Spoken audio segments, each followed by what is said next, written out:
What would you say is the connection between books and spoken word? I mean, I think books and spoken word. So I mean, I don't want to say the connection between books and spoken word. I want to say the connection between books and poetry. I mean, because that's it. Yeah. So I think in its very traditional sense, poetry was just written, and I kind of feel like poetry is really a great part of our cultures of who we are. Long before we started writing prose, most of the things, even in the African tradition itself, most of those things were covered in song and poetry. It was just songs and it was just poetry. Even for the kawaida ceremonies of initiation, even in the traditional sense, if you look at African settings, they used to capture their whatever their essence in. It was written down in poetry form, and this was shared in the evenings when people are meeting, and that is how their traditions were passed from generation to the next. So through poetry. So I'd say books really, what can I say? They conserve what we consider to be really close to our hearts. So through books, we're able to conserve poetry, and also through books, it gives you a window into understanding something that happened 100 years before maybe you were born. So, and because someone wrote it down, so you're able to interact with it right now, and you kind of get the perspective and really understand how things used to work back then, and maybe see the similarities in what we're doing right now. And so it's a way of documenting. So I think books play a really crucial role in terms of documenting the poetry, which is just documenting our lives as it is, because our lives are just poetic. I mean, life in itself is just poetry. So that is what I'd say is the connection. So not many the poetry that we do right now, see, a lot of it is just written and not performed. So now when people start performing that, then now that's why we introduce the issue of spoken word. And I think it's a way, because most people don't want to read. It's easier if you listening to it. So it's better actually when all this spoken word poetry thing started. I think it made more people appreciate poetry. Yeah. So I think that is what I'd say is the connection between the world of books and the world of poetry. Which, yeah, if you look at it deeply, it's kind of like it's the same thing. Yeah. Fiction books. I mean, I think because other than just reading for maybe for exams, most of these books I read them for fun. So, and I believe that fiction, if you look at the world of fiction books, I mean, it's really crazy. So, you read someone like J.K. Rowling's Harry Potter series, and you're wondering what was going on through their mind when they started writing the Harry Potter series, because it kind of like opens up a whole other world to you, that like a whole other alternative world that you didn't know existed. So I think that is the one thing that really makes me like reading fiction. And then other than just fiction, other than just fantasy, some of hizo vitu ni like the things you can actually relate to. So fiction for me is the way to go, and that's why I think most of what I have is heavily fiction. Like if you read this books about George R.R. I mean, it's crazy. Why would you? How would one person write 7 books? The volume moja inashana hivi 700 pages, and still go on and on and on. I mean, that guy had to be extremely creative. So I'm also intrigued by just how the authors think and how they are able to create all these alternative universes and tell stories in very unique ways. And so I think fiction, the ultimate book. I know some people don't agree with this, because I've been in forums that I was told that if you won't read fiction, then you don't read at all. But you see, the reason we read is different. So if you're reading for fun, like for me, most of the times I'm reading for fun, then I think fiction is the ultimate read for people like us. So when you say you read for fun, do you read to escape or understand the world more deeply? So I mean, one thing is, you see the way you just sit down and watch a good movie, watch a good show. So it's the same thing with me. So you sit down with a well-written story, and you really get into it. So one thing is, it gives you insights, yeah, because you see you're running through someone else's thought processes, and so you see normally wanasemanga ati kama hujawahi tembea, you think your mom is the best cook. So you might think your imagination ndio inakwanga iko sawa until you run through someone else's, and then utashinda, oh, so this is actually possible. And I think that is why for most of us, when you jaribu if you ever tried like watching a movie that based off of a book, half the time you'll just be pissed, because you think they could have done better. You kind of feel like you were lied to, and it's because I think the director of the movie probably just working with his own imagination, which is totally different from whatever you're getting when you're reading the actual book. So I think interacting with very many authors and getting their perspectives of different things in life kind of helps you it gives you insight into their world and how they approach stuff. And so now you become a better person because you understand maybe the same thing but through very many perspectives. And so I think it really also sharpens your mind and opens up your mind to also be able to understand, to appreciate how different and how varying very many other aspects of life are actually are. Reading fiction really grows emotional intelligence, empathy. You really are able to look at things in different perspectives. And appreciate different perspectives. Because it actually sharpens people who read. If you've interacted with people who read just for fun or for whatever reason, and people who don't, I don't want to say it, but I mean, you're a better person if you read. I believe that. So again, I could be wrong, but I just believe that people who read are better people than people who don't, because there's a lot of knowledge to be found behind these covers. Yeah. Something I read, it reduces the need for cognitive closure, which is the desire for a quick, definite, and stable answer. So somebody who hasn't read much just wants to get the answer. Get the answer. Doesn't want really unhandled. To think different perspective, think about it, mull it over, tafuta answers from various people and see how they approach the same problem. So again, sasa you become narrow. But sasa if you've interacted with a lot of authors, then sasa your mind is open, your world is open. So biases vitu kaa hizo tu hautakuwa nazo.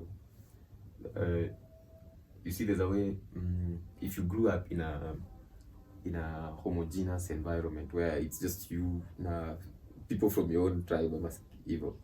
So you see that those stereotypes then you're sort of bounce off. Oh, siongeleshani na sijui wakina nani wanafanyanga nini. But see, through books you're able to, as a kid and reading nini, those stereotypes hazitakusumbua. Those biases won't be there because you're able to even read stories about someone from your community who was outright jackass, and you interact with other people through literature nini, and it helps your perspective. So now you're very objective in how you interact, even your human interactions. So I believe that is the power that books have, really. We'll see. Do you believe fiction holds deeper truths than facts sometimes? I mean, yes, but but I mean, I don't believe that fiction holds deeper truth. I just believe that fiction gives you an alternative perspective. And so you see, when I'm an analyst, so suddenly when you're developing scenarios, see there's like the main line, the best case, worst case, main line, and then the nightmare scenario. So I think fiction now is the nightmare because facts zitakupea tu.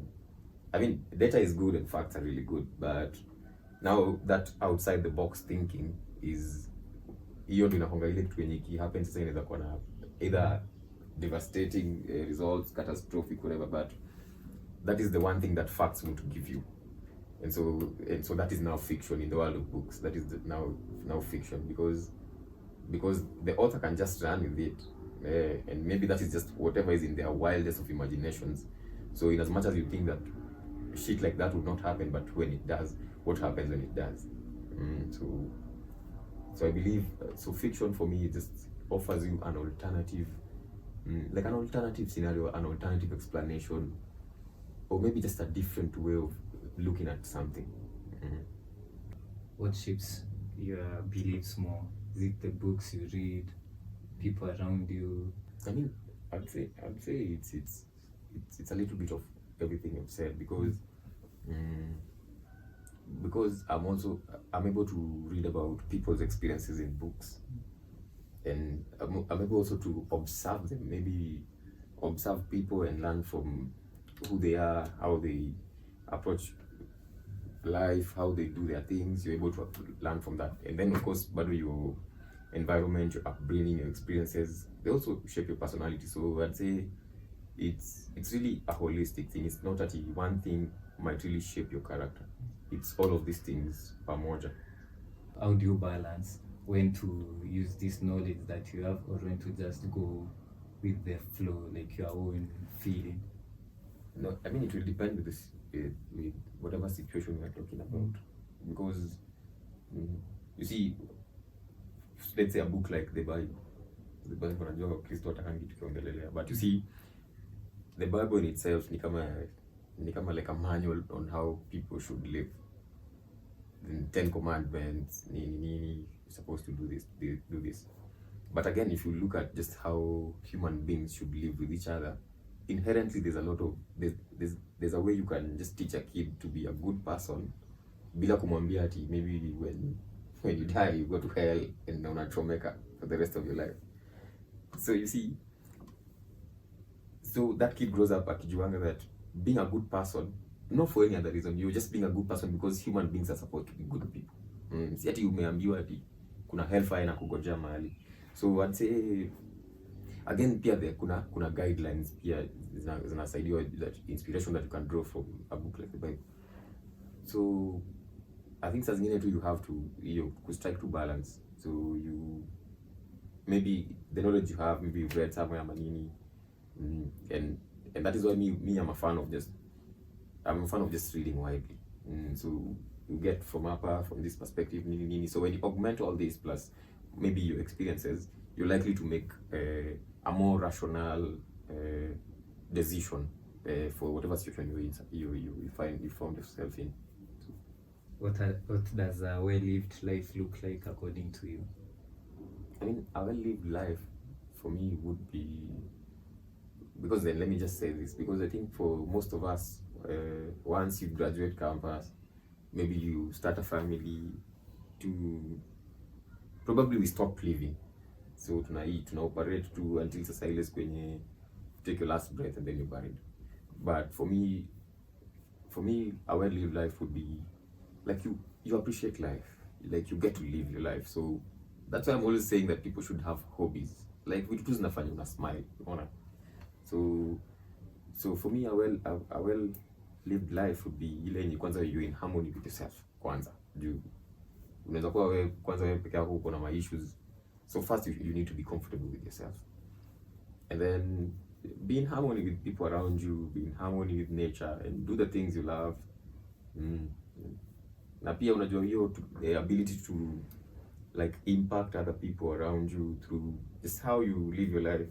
Yeah, ni kitu underrated sana, ni kitu too underrated.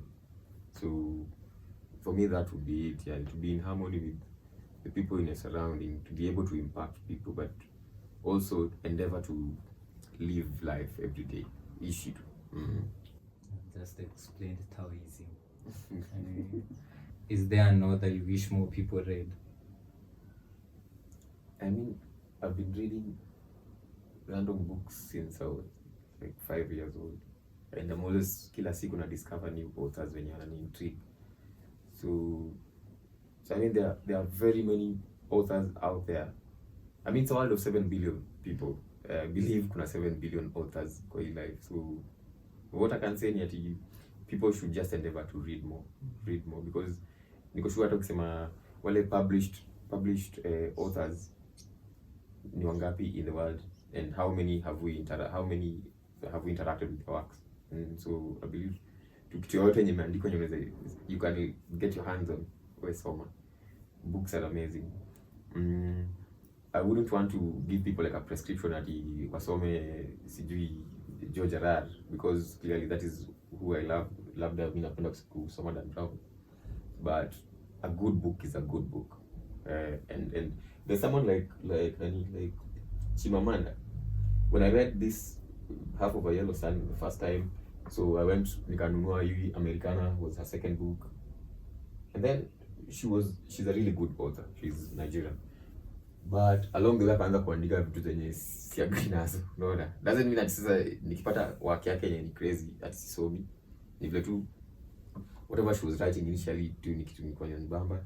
But along the way maybe beliefs zake zika change, so akaanza kuandika vitu zenye zinibambi.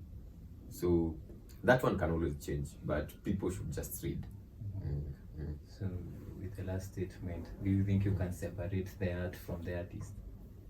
I mean, I've tried to, but